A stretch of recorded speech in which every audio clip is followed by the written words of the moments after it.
Coach, go ahead. Well, I was really pleased with the way our team came out and played in the first half. I thought we were really ready to play. We had a great sense of urgency, great energy and enthusiasm, executed fairly well on both sides of the ball in the first half, and I was really pleased with that. I don't think that we sort of maintained that intensity as well in the second half, which is something that we certainly need to work on.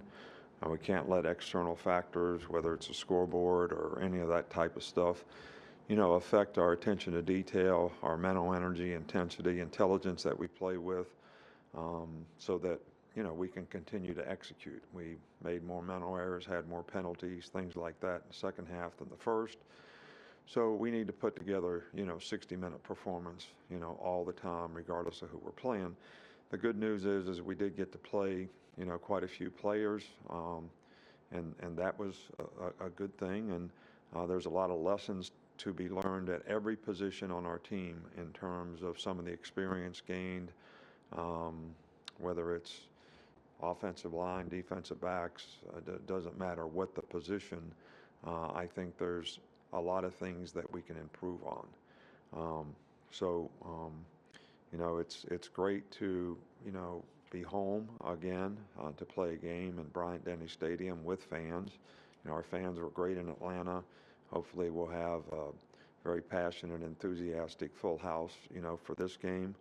Um, and I think it's, really, really important that our players have the right mindset between week one and week two to really address the things that we need to improve on and make significant improvement in our ability to consistently execute between week one and week two. So, Mercer is, they're a little different, kind of offensive team. They had a dominant win last week. They've got a lot of starters returning. Um, they had three really big wins last year. So this is a program that has really, really improved. They run sort of a little bit of a wishbone wing tee type, offense, which is a little bit different from what we normally see, which will be challenging for our defensive players. And um, these guys have good players relative to their level, and I think the focus for us needs to be on what we do and how we do it, and how we do it regardless of the circumstance and the situation in the game. So that's what we're going to stay focused on. Injury update, Chris Allen does have a foot fracture that will require surgery, so he's most likely out for the year. Okay, with that, Coach, we'll go ahead and get started with John Zener. John, go ahead. Hey, Coach Saban, you obviously had Henry and Jamison both playing pretty big roles in the opener. What have they brought to the team, kind of on and off the field, as pretty experienced guys? Who's he? Jamison and Henry Toho. Um, well, I think both of those guys, played really well in the game. Henry played well. Um, Jameson made some big plays. I mean, there's things that every player can improve on. We didn't do everything perfectly at either one of those positions, but those guys are great competitors, and I'm sure they're anxious to, try to improve the things that they can do better and continue to be able to make some big plays. We'll go to Cecil Hurt. Coach, you went with Chris Owens at tackle and Darian Dalcourt at center, and I know there's been a lot of experimentation on the line. How did you feel like Saturday's performance was, both pass protection and run the ball? Well, I think both those guys played well in the game. I was encouraged by, both players, and Dalcourt is obviously one of the players of the week, and I thought Chris Owens played really well in the game. Tried to play physical, sustained, finished blocks, didn't really give anything up in pass pro, made some mental errors. People think that, when the quarterback gets pressure that, it's always the offensive line.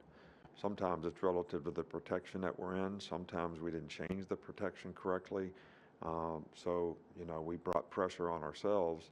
So those are all things that we really need to work on and correct. But for the first game out, fundamentally, we can certainly improve up front, everybody in the offensive line. But I thought for the first game with all the new guys, they did a really good job. Okay, we will go to Michael Casagrande. Michael, go ahead.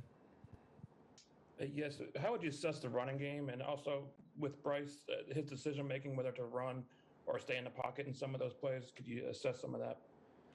Well, first of all, I think we had some good runs where we actually got a hat on a hat, finished blocks, and did a good job. I think the runners were, played physical and played pretty well. We put the ball on the ground, 3 times, which we need to clean up. 2 by the runners, 1 by the quarterback, which really wasn't his fault. I thought Bryce did a really good job. I thought he played very composed in the game, had lots of poise, made good decisions. But again, for a first game, he's going to be like everybody else. He's going to look at it and say, there's things that I could have done better, and that's going to be the focus for this week. We'll go to Aaron Settles.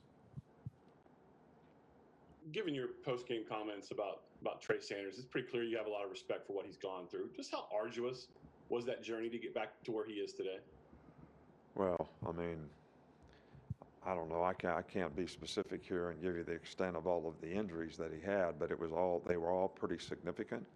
There was a point in time where I think he questioned, and a lot of us questioned, would he really be able to come back? And because of his perseverance and his resilience to, continue to work the way he did is, what allowed him to come back. And when you see a player go through that kind of adversity, it certainly makes him stronger as a person, but you also have, a great feeling for seeing him be able to come back and do well in the game, score a touchdown, and have some positive plays. And certainly for him, it's got to be a great confidence builder as well. We'll go to Nick Kelly in Tuscaloosa. Drew Sanders is a guy who played a variety of positions in high school with quarterback and receiver, and of course on defense too. How did that uniquely prepare him, do you think, to be the linebacker he is now? Who was he speaking of? Drew Sanders. Yeah, Drew has done a really good job for us. He's been a really good special teams player. Now he's going to have the chance to step up and start, although we've kind of rotated the 3 of those guys at outside linebackers always starters. So, we've got a lot of confidence in Drew.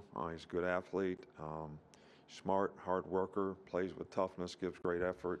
We'll have to, bring some other guys along with that position as well, but we're really pleased and confident in Drew. We'll go to Mike Rodak. Cameron Latu was one of the players of the week this week, and Kendall Randolph got out there quite a bit as a blocker. Just how would you assess that position overall, and what opportunities might remain for Jahleel?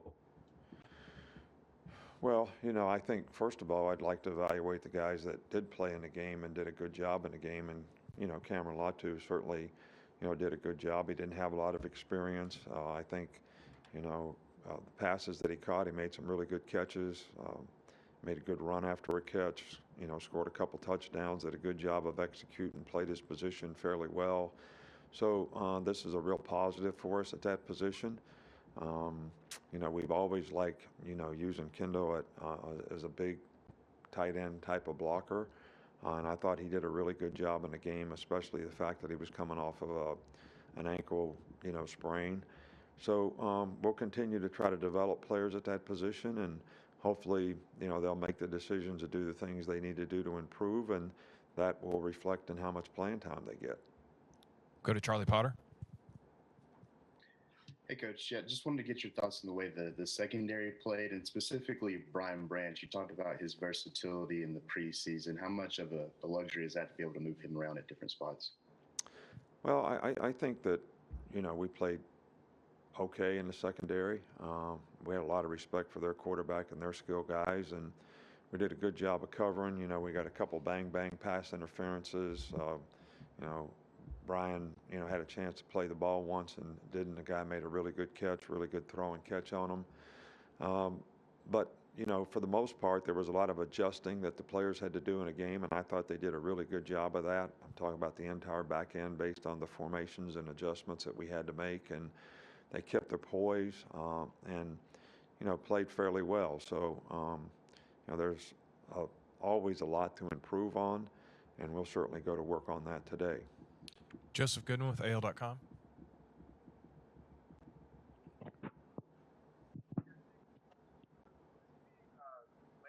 Speak up, Joe. We can't hear you. You guys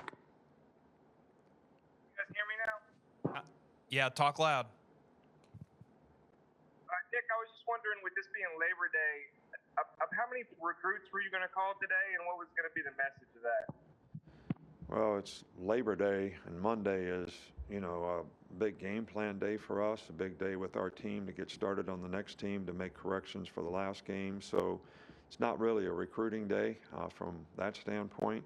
It's not an off day for us. It's like any other Monday during the season. So, the big focus today is make corrections from the last game, start the scouting report and the preparation for the next game, and that's pretty much what our plan is on every Monday, and that's not going to be any different today just because it's a holiday.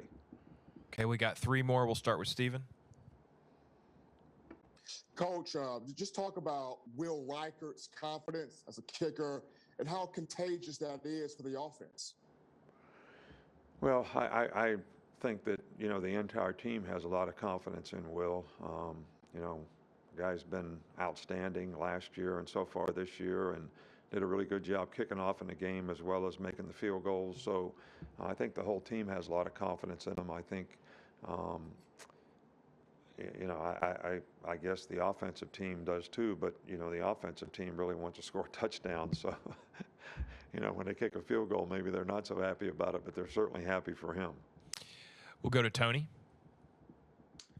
Nick, we saw what Jameson Williams can do from a playmaking standpoint with his speed, but how much does he also open up the offense for other players just with that vertical threat he has? Well, I think that, having the right combination of guys at receiver is really, really important. And, I do think he complements, the other players that we have because he has great vertical speed. And the things that he does well sort of complements some of the things that some of the other guys do well, like, John Mechie and some of the other receivers, Slade, JoJo, some of the other guys that we have. And, we're anxious to have all those guys continue to develop. And I think that, as we grow and learn as an offensive team, maybe we can, feature those guys in the things that they do even more so than we did in the first game. We'll finish up with Joe Gaither. Coach, midway through the game, the cameras caught you and Jahleel Billingsley talking on the sidelines, and it seemed like he was very intently listening to what you had to say. His father actually put a tweet out there about enjoying that moment. Can you let us know what the message is that you were trying to convey to him in that moment, and just how you think he responded on Saturday? Well, we're just always trying to encourage players to do the right things and do the things that they need to do to create value for themselves. And, Jahleel and I have talked, on several occasions, because he's certainly a guy that we want to have success for his own benefit individually as well as, for the team. And, sometimes when you get a little external encouragement, it can be a positive thing for you. And I think he, for the first game, I think he did okay when he went out there and played.